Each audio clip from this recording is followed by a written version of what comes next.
Okey, setelah kita masukkan kita punya ETR, pastikan semua telah dimasukkan ke dalam subjek yang kita dah isi daripada file ETR kiraan.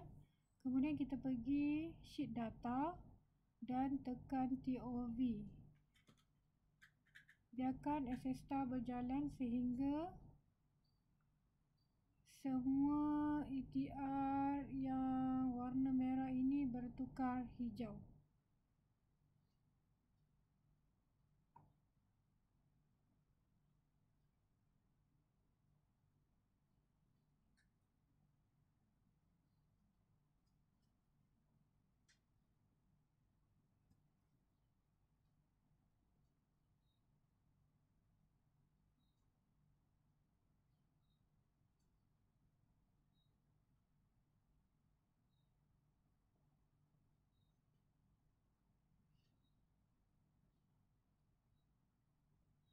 Okey, tadi kita tengok dekat sheet data tadi dia dah hijau semualah ni. Dah pastikan hijau semua.